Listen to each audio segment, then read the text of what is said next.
Okay, so I'll tell you why this disgusts me to the absolute core and why it makes me sick. It's not the ideology per se of land acknowledgement, it's the morality of the West, which is just performative in nature. Actions don't matter, being a good person by deeds don't matter. Everything that matters is what you say, how you perform in public. You can be an asshole in the private life, you can be one of the most disgusting degenerates imaginable in the private life, as long as when you go in public, you say the correct things and you play your part. And this is normal. Like this is what society champions now. You know, it's part of call out culture, part of cancel culture, part of our morality. This is the new normal, I guess. So for those of you who don't understand what just happened, allow me to explain. If you study history, if you understand human culture, not just the year we live in, but you're looking at civilizations from the beginning of written history up until now, it's very easy to come to the conclusion that human beings are territorial creatures. Every single society, every single civilization, up until recently, has done everything it could to conquer land and to defend the land that it has conquered. Now, the reason for this is that back in the day, land actually meant food. If you wanted your society to survive, you needed land to plant and grow shit. Now, recently, after World War II, with technological advancements in agriculture and so on, we kind of solved the food crisis. It's not as bad as it used to be. Like, there are still problems, but when you go to the supermarket in the middle of winter and you find bananas, you kind of understand the advancement in logistics and technology that we have to make sure that people aren't starving. All of us right now are eating a lot better than any medieval king in the year 1300 had. Like, even a person on welfare in the United States has a better life than the king of France did in the year 1300.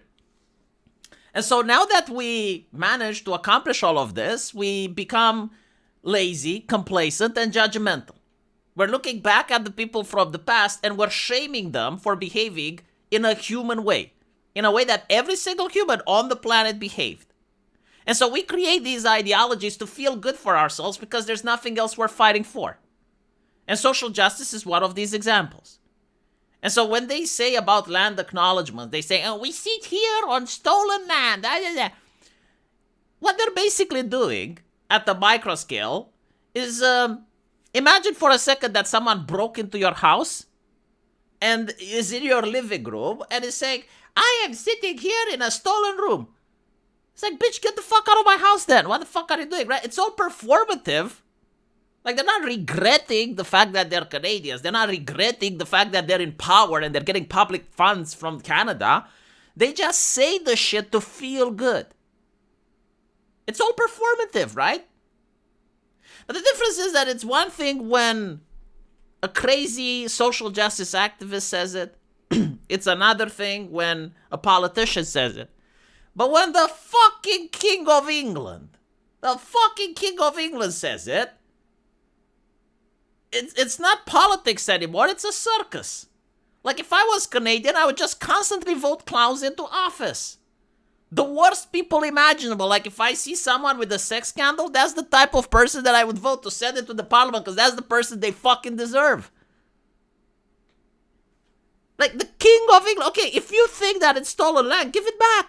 Right? Like, if everyone in the parliament believes that you're on stolen land, you can actually create a law and give the land back. Why aren't you doing that?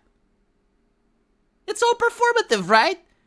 Like, if I was part of the indigenous people, I would be absolutely fucking fuming.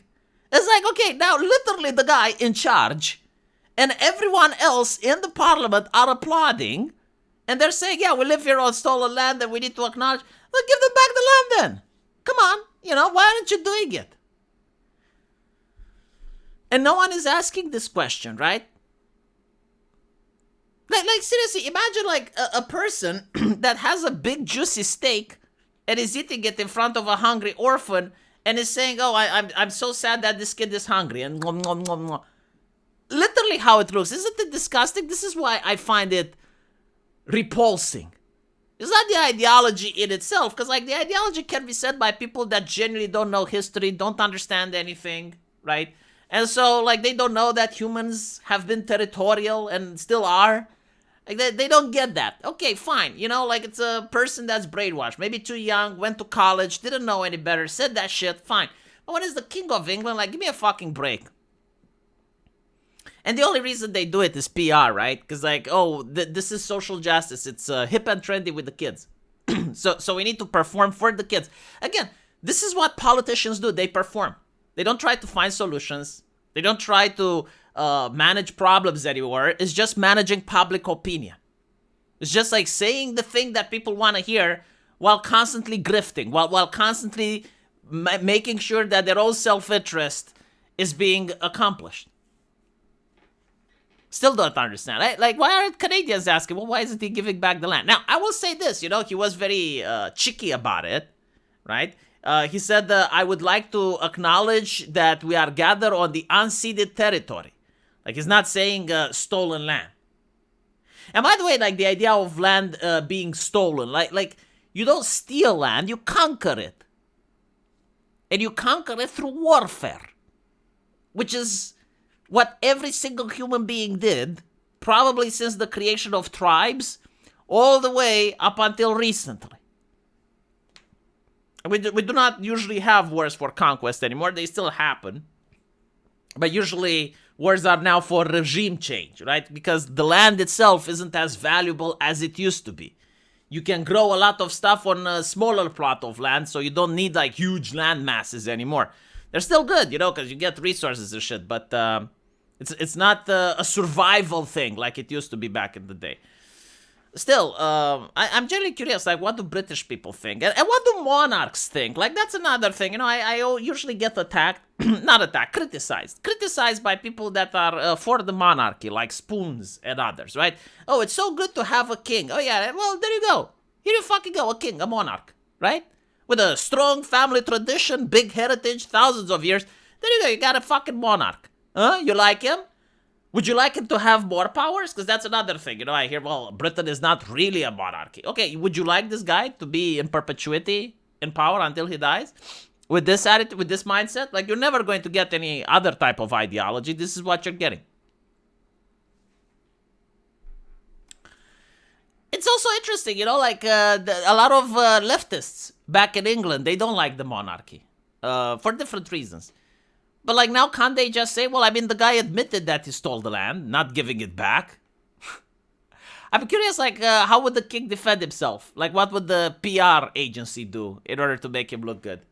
Let me know what you guys think, though. And as usual, I'll see you in the comment section. Take care.